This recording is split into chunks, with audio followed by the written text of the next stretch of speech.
사라의 여종 애굽인 하갈이 아브라함에게 낳은 아들 이스마엘의 족보는 이러하고 이스마엘의 아들들의 이름은 그 이름과 그 세대대로 이와 같으니라. 이스마엘의 장자는 느바요시요 그 다음은 게달과 앗부엘과 밉삼과 미스마와 두마와 마사와 하닷과 데마와 여둘과 나비스와 게드마니. 이들은 이스마엘의 아들들이요 그 촌과 부락대로 된 이름이며 그 족속대로는 12 지도자들이었더라. 이스마엘은 향년이 137세의 기운이 다하여 죽어 자기 백성에게로 돌아갔고 그 자손들은 하윌라에서부터 아수르로 통하는 애굽 앞 술까지 이르러 그 모든 형제의 맞은편에 거주하였더라. 아브라함의 아들 이삭의 족보는 이러하니라. 아브라함이 이삭을 낳았고 이삭은 40세의 리브가를 맞이하여 아내를 삼았으니 리브가는 밧단 아람의 아람 족속 중 브두엘의 딸이요 아람 족속 중 라반의 누이였더라.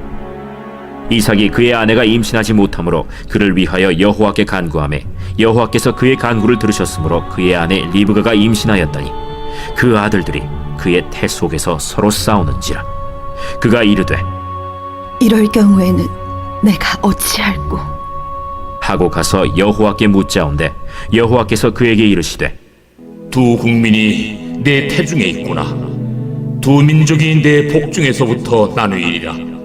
이 족속이 저 족속보다 강하겠고 큰 자가 어린 자를 섬기리라. 그 해산 기한이 찬즉 태에 쌍둥이가 있었는데 먼저 나온 자는 붉고 전신이 털옷 같아서 이름을 에서라 하였고 후에 나온 아우는 손으로 에서의 발꿈치를 잡았으므로 그 이름을 야곱이라 하였으며 리브가가 그들을 낳을 때 이삭이 60세였더라. 그 아이들이 장성함에 에서는 익숙한 사냥꾼이었으므로 들 사람이 되고 야곱은 조용한 사람이었으므로 장막에 거주하니 이삭은 에서가 사냥한 고기를 좋아하므로 그를 사랑하고 리브가는 야곱을 사랑하였더라. 야곱이 죽을 쑤었더니 에서가 들에서 돌아와서 심히 피곤하여 야곱에게 이르되 내가 피곤하니 그 붉은 것을 내가 먹게 하라. 그러므로 에서의 별명은 에돔이더라. 야곱이 이르되 형의 장자의 명분을 오늘 내게 팔라.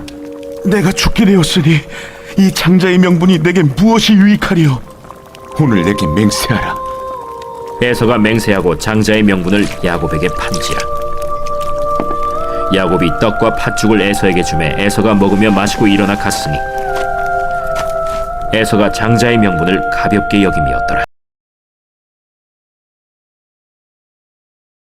오늘 말씀은 이스마엘의 후예와 그리고 이삭의 후예에 대해서 말씀합니다. 그래서 19절까지는 이스마엘에 대한 족보에 대한 이야기고 그다음 19절부터 34절은 이삭의 후예에 대한 이야기가 나오죠. 이삭에게 두 자녀를 두죠. 이삭이 40에 결혼을 했어요.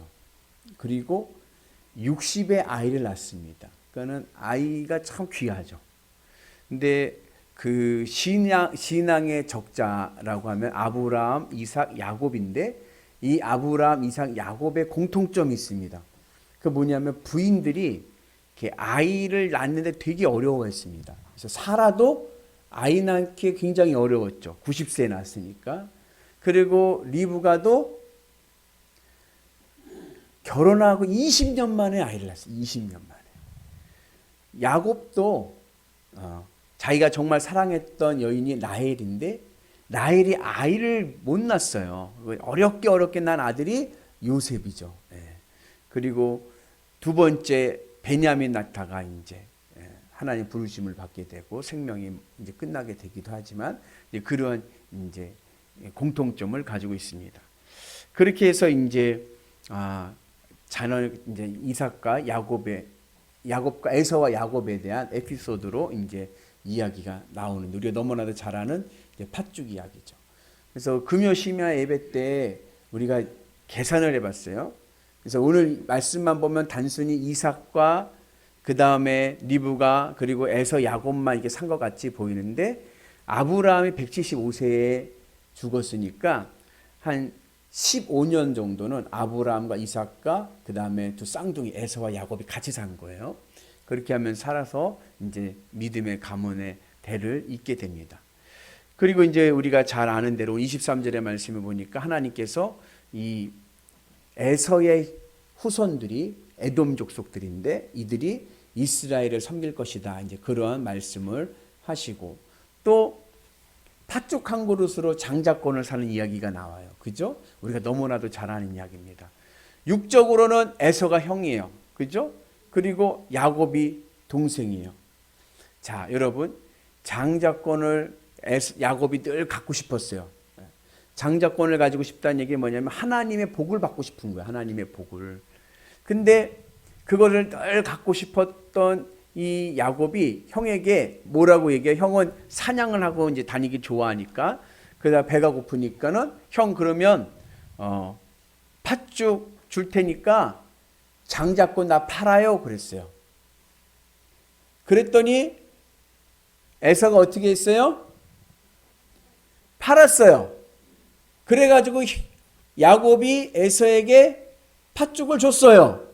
자, 그러면 장자권이 넘어갑니까? 넘어가요? 육적인 장자권을 안 넘어가죠. 그죠? 아니, 그게 그냥 그렇게 넘어갈 수 있는 일이 아니죠. 근데 뭐가 넘어갔냐면 영적 장자권이 넘어간 거예요. 하나님의 복을 에서는 너무 쉽게 생각을 한 거예요. 왜냐하면 믿음이 없었거든요. 그러니까는 에이, 내가 배고파 죽겠는데 이게 뭐가 상관이냐 하면서 배고픈 것 먹거리와 바꾸게 됩니다. 근데 그것이 영적 장자권이 바뀌어서 정말 에서의 후손인 에돔이 이제 이스라엘을 섬기게 되는 그러한 일이 생기게 되죠. 우리가 여기서 한 가지 알 수 있는 것이 있는데 그것은 뭐냐면 신앙의 유형이에요. 오늘 신앙의 세 가지 유형을 우리가 볼 수 있습니다. 아브라함을 중심으로 해서 에서와 야곱을 통해서 우리는 세 신앙의 유형을 보게 됩니다. 첫 번째 신앙의 유형은 누구냐면 야곱입니다. 야곱의 신앙은 어떠한 신앙이냐 하면 쉽게 이야기하면은 하나님의 복을 바라보는 신앙이에요. 하나님의 그러니까 어려서부터 할아버지 누구랑 같이 지냈어요? 아브라함과 같이 15살 될 때까지 지냈잖아요. 아브라함의 이야기도 아브라함께서 또 많은 이야기를 해줬겠죠. 할아버지가. 그러면서 야곱의 마음에는 무엇이 중요하냐면 복이 중요해요. 하나님의 복 받는 게 중요한 거예요. 그래서 아브라함은 영광의 하나님을 바라보며 살았다고 하면 야곱은 영광의 복을 바라보며 살아간 거예요. 그래서 복 받는 일이라면은 다 좋은 거예요. 수단과 방법을 가리지 않고 복만 받으면 돼, 복만. 그래서 하나님의 복을 받기 위해서 애를 쓰는 신앙입니다. 우리는 이러한 신앙을 뭐라 하냐면 기복신앙이라는, 복 받기를 원하는 신앙, 복을 좋아하는 신앙을 기복신앙이라고 합니다. 그런데 참 희한한 건 뭐냐면요, 성경이요, 이렇게 복을 바라보는 신앙은 반드시 하나님의 연단이 있습니다. 하나님의 트레이닝이 있어요. 하나님의 훈련이 있어요. 그래서 이 야곱이 나중에 130세의 노인이 되어서 애굽 왕 바로 앞에 왔을 때 야곱이 자기의 인생을 소개할 때 뭐라고 얘기하냐면은 저는 험악한 나그네 살이를 했습니다. 험악한 세월을 보냈다라고 이야기합니다.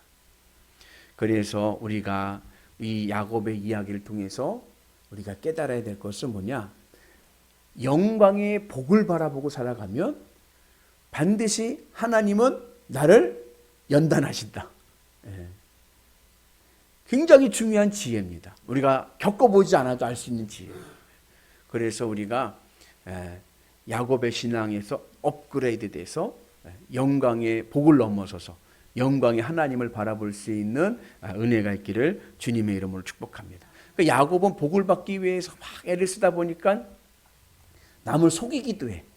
그러다가 자기도 속고 속이는 인생 속에서 연단을 받아서 인생이 굉장히 험악하고 피곤하게 살아갈 때가 많았죠. 두 번째 신앙의 유형이 있습니다. 그건 누구냐면 에서입니다. 에서의 신앙은 어떠한 신앙이냐? 그는요, 쉽게 말하면 신앙인이 아니에요. 하나님도 안 믿고 복도 싫습니다. 자수성가. 내가 열심히 일하고 내가 열심히 성실하게 살면 되지 뭔 또 하나님 얼마나 바쁜데 하나님한테 복을 달라고 하냐. 그래서 사냥하러 다녀. 사냥하러 세상의 사냥감을 찾으러 다니는 거예요. 그러니까는 야곱이 형 장자권 주세요. 하나님의 복 저한테 넘겨주세요. 에이 복이 대수냐? 야 복 받아서 사는 게 아니라 내가 노력해가지고 내가 열심히 일해가지고 그래서 사는 거야 인생은. 그러는 거야. 믿음이 없는 거죠. 근데 교회는 또 다녀. 믿음이 없이 교회를 다니는 분들도 많습니다. 그 왜 교회를 다니냐 물어보면 왜 다닌다 그래요? 레저로 다니는 거. 레저. 교양으로, 취미생활로, 또 인맥 넓히는 인간관계를 위해서, 비즈니스를 위해서 그렇게 교회를 다니는 분들이 있습니다. 이분들이 바로 뭐예요? 에서와 같은 신앙을 생활을 하는 거예요.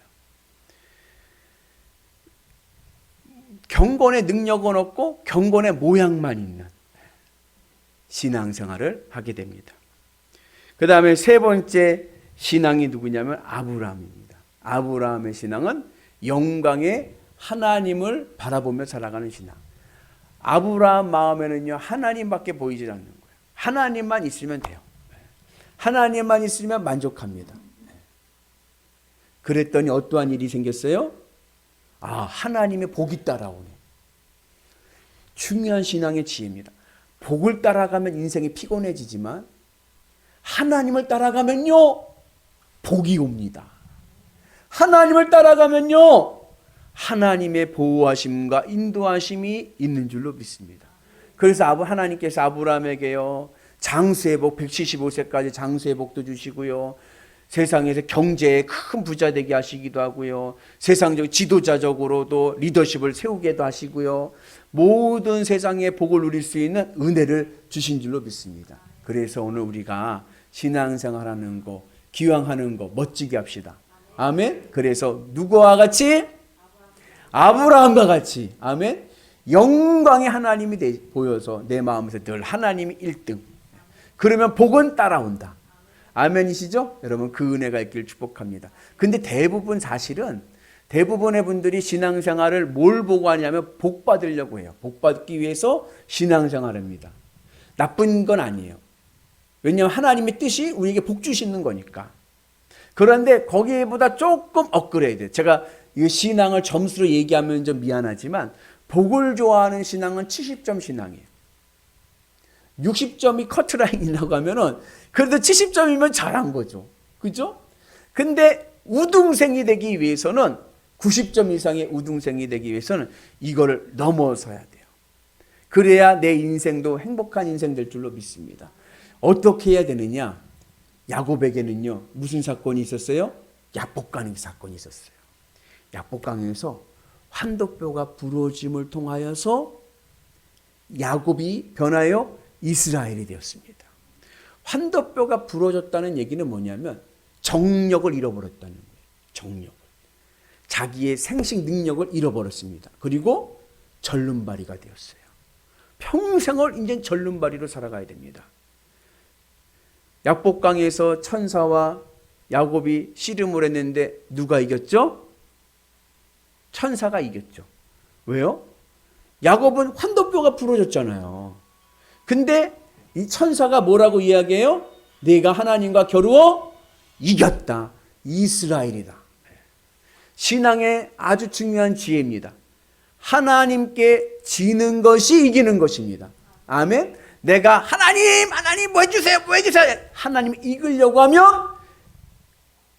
험악한 세월 하나님의 훈련과 연단이 오지만 하나님 뜻대로 하옵소서, 하나님 뜻대로 하세요 하고 내가 지면 하나님께서 나를 네가 이겼다. 이스라엘에 복을 주실 줄로 믿습니다. 그래서 우리가 그 은혜를 가지고 아브라함의 믿음을 얻는 은혜가 있길 축복합니다. 그러면 환도뼈를 내가 부러뜨려야 되나요? 오늘 우리에게는요 주님의 십자가 은혜가 있습니다. 날마다 죽노라. 내 마음을 주님의 십자가에 연합하여서 세상을 것을 좋아하고 세상 것을 욕심내려고 하는 내 마음을 주님 앞에 죽이고 이것보다 난 주님이 있어서 더 행복합니다.